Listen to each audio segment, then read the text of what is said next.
રમતવીરો તમારું સ્વાગત છે આપણી ગુજરાત ટેક ચેનલમાં। તો આજે આપણે એક તદ્દન નવો વિડીયો લઈને આવે છે મિત્રો, નવી માહિતી લઈને, કેમ કે ખેલ મહાકુંભને લઈને કોઈ નવી અપડેટ નથી આવી, પરંતુ એક અપડેટ આવી છે તેનો વિડીયો આપણે જલ્દ લાવવાની કોશિશ કરીશું। પરંતુ આજે મિત્રો આપણે વાત કરવાના છીએ, જેમ કે તમે જોઈ રહ્યા છો કે આપણે એક ફોરેસ્ટની સાઇડ ઉપર છીએ, એટલે આપણે ગુજરાત જે ફોરેસ્ટની સાઇડ ઉપર છે તેના ઉપર છીએ।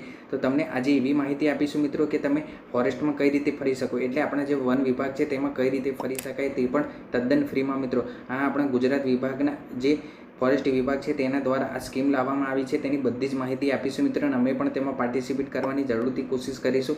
પરંતુ વિડીયો લાવવામાં થોડો લેટ થઈ ગયો છે મિત્રો, પરંતુ આ વિડીયો અંત સુધી જોજો ને કઈ રીતે ફોર્મ ભરાય, શું લાયકાત છે અને કોણ કોણ ભરી શકશે। તો મિત્રો સૌપ્રથમ તમને નમ્ર વિનંતી છે, જે પણ ફોરેસ્ટ વિભાગથી જોડાયેલા અથવા રમતગમત વિભાગથી જોડાયેલા હોય તો બધા આ વિડીયોને શેર કરી દેજો મિત્રો। તમારા જે ટેલિગ્રામ ચેનલ હોય અથવા અલગ જે ચેનલ હોય બધાને શેર કરી દેજો ગ્રુપમાં, કેમ કે આ વિડીયો બહુ જ મહત્વપૂર્ણ થવાનો છે મિત્રો। તમે ફ્રીમાં આ વન વિભાગમાં ફરી શકો છો મિત્રો, તે પણ 10 દિવસ સુધી। તો મિત્રો આ વિડીયોને શેર કરવાનું ન ભૂલતા, અને જો ચેનલ ઉપર નવા હોય તો લાઇક કરી દેજો, સબસ્ક્રાઇબ કરવાનું ન ભૂલતા। તો મિત્રો વિડીયો સ્ટાર્ટ કરીએ, તમારો સમય ન બગાડ। તો આપણા ખેલાડીઓ તમે અહીંયાથી જોઈ શકો છો, પરિપત્ર વન વિસ્તાર પરિભ્રમણ 2024 છે, તાપીનું છે, જિલ્લા યુવા અને સાંસ્કૃતિક પ્રવૃત્તિઓની કચેરી। સોરી મિત્રો, આપણે ફોરેસ્ટ વિભાગની વાત કરી રહ્યા હતા, પરંતુ આ જિલ્લા યુવા અને સાંસ્કૃતિક પ્રવૃત્તિઓ તરફથી આ યોજના દાખલ કરવામાં આવી છે મિત્રો। તો હવે તમને બધી જ માહિતી આપી દઈએ। અહીંયાથી આપ જોઈ શકો છો મિત્રો કે જનરલ કેટેગરીના 15 થી 35 વર્ષના જે યુવાનો હોય તેમના માટે વન વિસ્તાર પરિભ્રમણની જે આ સ્કીમ છે તે લાગુ કરવામાં આવી છે મિત્રો। કઈ રીતે ફોર્મ ભરવું, ક્યાં ભરવું, બધી જ વિગત તમને વિગતવાર રીતે બતાવો। અહીંયાથી આપ જોઈ રહ્યા છો કે જનરલ કેટેગરીના 15 થી 35 વર્ષના યુવક યુવતીઓ માટે વન વિસ્તાર પરિભ્રમણ કાર્ય, એટલે કે યુવક અને બહેનો અને ભાઈઓ બંને ભરી શકશે, અને અંદાજિત તારીખ ક્યારે રહેશે તો 15 સપ્ટેમ્બર અથવા એના પછીની રહેશે મિત્રો, એટલે સપ્ટેમ્બર મંથમાં ચાલુ થઈ જશે। સમયગાળો 10 દિવસનો રહેશે। હવે તમને જે ડોક્યુમેન્ટેશન છે તે બતાવી દઈએ। અહીંયાથી આપ જોઈ રહ્યા છો કે ડોક્યુમેન્ટેશનની જે શિબિર કાર્યક્રમનું નામ શું રાખવામાં આવ્યું છે, તો જનરલ 15 થી 35 વર્ષના યુવક યુવતીઓ માટે વન વિસ્તાર પરિભ્રમણ 2024-25, કમિશનર યુવક સેવા સાંસ્કૃતિક પ્રવૃત્તિઓ ગાંધીનગર ઉપક્રમે જિલ્લા યુવા વિકાસ તાપી અધિકારી દ્વારા આ યોજવામાં આવ્યું છે। તો નીચે જેમ કે તમે અહીંયાથી જોઈ રહ્યા છો મિત્રો, આખું ફોર્મ તમને બતાવી દઈએ કે કઈ રીતે ભરવાનું રહેશે। સૌપ્રથમ અહીંયા તમારે તમારો ફોટો ચિપકાવવાનો રહેશે, ત્યારબાદ અહીંયા અરજદારનું પૂરું નામ રાખવાનું રહેશે મિત્રો, ત્યારબાદ અરજદારનું પૂરેપૂરું સરનામું, તમારો જે મોબાઈલ નંબર હોય, ઈમેલ આઈડી અલ્ટરનેટ લખજો જે હંમેશા 24 કલાક ચાલુ રહેતો હોય, ત્યારબાદ તમારી જન્મ તારીખ અહીંયા લખવાની રહેશે, અને જન્મ તારીખનો જે દાખલો હોય તમારો તે સ્વપ્રમાણિત નકલ, એટલે તમારી સહીથી જોડાયેલો હોવો જોઈએ, અને અરજદારની શૈક્ષણિક લાયકાત લગભગ 10 ધોરણ સુધી હોવી જોઈએ, એટલે તમે 10મું પાસ હોવો જોઈએ। જો તમે 10મું પાસ કર્યું હોય તો કયા વર્ષમાં પાસ કર્યું છે, ધોરણ 12 પાસ કર્યું છે તે કયા વર્ષમાં પાસ કર્યું છે, અને ગ્રેજ્યુએશન પાસ કર્યું હોય તો તે કયા યરમાં પાસ કર્યું છે, અથવા એની અન્ય લાયકાત હોય જેવી રીતે પોસ્ટ ગ્રેજ્યુએશન, માસ્ટર ગ્રેજ્યુએશન, તે પણ તમે મેન્શન કરી શકો છો। ત્યારબાદ અનુસૂચિત જાતિ, અનુસૂચિત જનજાતિ, અરજદારે જાતિના પ્રમાણે સ્વયં પ્રમાણિત કરી નકલ જોડવાની રહેશે। ત્યારબાદ અરજદારનો આધાર કાર્ડ નંબર, અહીંયા આધાર કાર્ડની ઝેરોક્સ પણ તમારી જોડે એડ કરવાની રહેશે।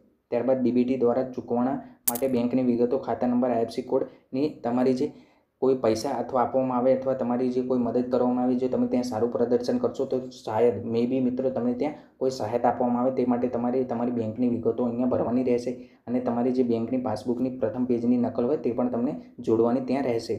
ત્યારબાદ આ કાર્યક્રમમાં અગાઉ જો તમે ભાગ લીધેલો હોય તો કયા વર્ષમાં લીધો, કયા સ્થળે, તે પણ તમારે મેન્શન કરવાનું રહેશે।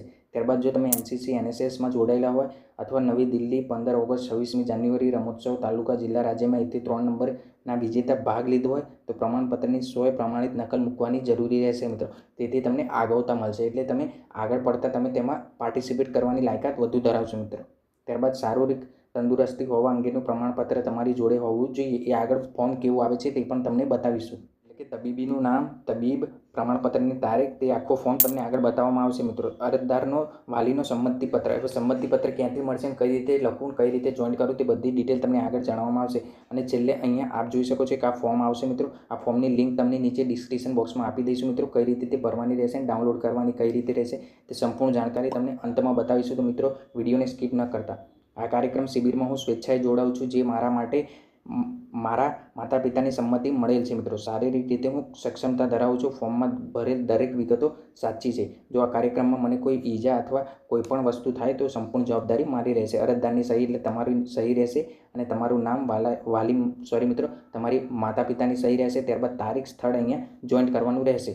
હવે નેક્સ્ટ વિગત તમને બતાવીએ। અહીંયાથી તમે જોઈ રહ્યા છો કે તબીબનું પ્રમાણપત્ર એટલે આ જે ડૉક્ટર જોડે લખવાનું છે તે પ્રમાણપત્ર છે મિત્રો। અહીંયા તમારું નામ લખવાનું રહેશે, જન્મ તારીખ, ઊંચાઈ, વજન અને તમારી ફેફસા કે હૃદયની બીમારી હોય તે, કોઈ મોટો રોગ હોય તે, શરીરના કોઈ હાડકાં ભાંગેલા હોય ભૂતકાળમાં તે અહીંયા મેન્શન કરવાનું રહેશે। અહીંયા તમારી ઊંચાઈ લખવાની રહેશે અને જો તમને ચક્કર આવતા હોય તો તે લખવાનું રહેશે। આંખો અંગેનો અભિપ્રાય, તમને કેવું દેખાય છે તે બધી જ ડિટેલ અહીંયા ભરવાની રહેશે।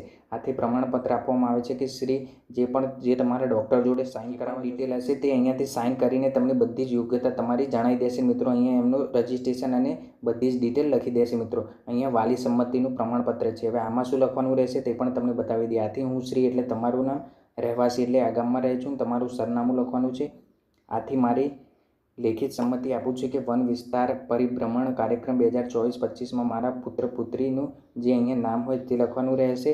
ત્યારબાદ તેની રાજી ખુશીથી શિબિરમાં જોડાવામાં આવે છે તેને હું મારી આથી લેખિત સંમતિ આપી છું। આ શિબિર સાહસિક અને જોખમી તેમજ જાણીએ છીએ કે શિબિર દરમિયાન અમારા પુત્ર પુત્રીઓ શિબિરને કોઈપણ પ્રકારનું અકસ્માત અથવા નુકસાન જાનહાનિ થાય તો તેઓની જવાબદારી ગણાશે, એટલે કે એ આયોજકોની જવાબદારી ગણાશે નહીં, જે જશે તેની જવાબદારી ગણાશે તેવું ટૂંકમાં અહીંયા કહેવામાં આવ્યું છે। સ્થળ મિત્રો અહીંયાથી તમારું સ્થળ, તારીખ અને વાલીની સહી તથા પૂરું નામ અહીંયા લખવાનું રહેશે। હવે મિત્રો આમાં કેટલા જણા પાર્ટિસિપેટ કરી શકશે? તો 100 જણા પાર્ટિસિપેટ કરી શકશે મિત્રો। હવે તમને બતાવી દઈએ કે લાસ્ટ ડેટ કઈ છે ને ક્યાં ભરવાનું છે ફોર્મ, એડ્રેસ સાથે સરનામું બતાવી દઈએ। તમને જે ડોક્યુમેન્ટેશન છે તે તો તમને ખ્યાલ આવી જ ગયો છે મિત્રો। હવે તમે જાણ કરી લો કે ક્યાં ફોર્મ ભરવાનું રહેશે। તો હવે તમને બતાવી દઈએ 100 જણા આમાં પાર્ટિસિપેટ કરી શકશે મિત્રો। તો અહીંયાથી આપ જોઈ શકો છો 15 થી 35 વર્ષના યુવક યુવતીઓ જે જનરલ કેટેગરીને છે તે પાર્ટિસિપેટ કરી શકશે। 10 દિવસ સુધીનો આ કાર્યક્રમ યોજાશે। અને અહીંયાથી તમે જોઈ શકો છો કે મિત્રો કયા ડોક્યુમેન્ટેશન લઈ જવાના રહેશે। તો પૂરું સરનામું, આધાર કાર્ડ સાથે તમારી જે નકલ હોય તે લઈ જવાની રહેશે। રાશન કાર્ડ અથવા લાઇટ બિલ, ગેસ તેમાંથી એક રહે, એટલે કે તમારું જે એડ્રેસ પ્રૂફ હોય તે, જન્મ તારીખનો દાખલો એટલે કે શાળા છોડી એનું પ્રમાણપત્ર, પર્વતારોહણ NCC અથવા તેમાં ભાગ લીધેલો હોય તેનો, વાલીનું સંમતિપત્ર, શારીરિક તંદુરસ્તીનું એટલે ડૉક્ટરવાળું પ્રમાણપત્ર, તાજેતરમાં પડાવેલા ફોટા તમારે લઈ જવાના રહેશે। તો હવે તમારે ક્યાં ફોર્મ ભરવાનું પોસ્ટ દ્વારા કરવાનું છે? તો મિત્રો અહીંયાથી તમે જોઈ શકો છો કે અહીંયાથી તમે આ જે એડ્રેસ આપેલ છે અહીંયા તમારે ફોર્મ આ ભરવાનું રહેશે મિત્રો। અહીંયાથી તમે જોઈ શકો છો જિલ્લા યુવા અને સાંસ્કૃતિક પ્રવૃત્તિઓની કચેરી, જિલ્લા સેવા સદન પાનવાડી, વ્યારા, જિલ્લા તાપી। એટલે કે અહીંયાથી તમને કઈ રીતે તમે સિલેક્શન થશો તો તે તમને ટેલિફોનિક રીતે જાણ કરવામાં આવશે। કોઈ પત્ર વ્યવહાર કે વાદ વિવાદ થશે નહીં મિત્રો। તમને ફોન આવી જશે કે તમારું સિલેક્શન થઈ ગયું છે તો તમારે તે સમયે પાર્ટિસિપેટ કરવા પહોંચી જવાનું છે। તો આઈ હોપ મિત્રો તમને ખ્યાલ આવી ગયો છે કે ક્યાં પહોંચવાનું રહેશે। આ ફોર્મની જે PDFની લિંક છે તે તમને નીચે ડિસ્ક્રિપ્શન બોક્સમાં આપી દઈશું। આવી જ અવનવી માહિતી માટે મિત્રો ચેનલને સબસ્ક્રાઈબ કરી દેજો। તો મળીએ નેક્સ્ટ વિડીયોમાં।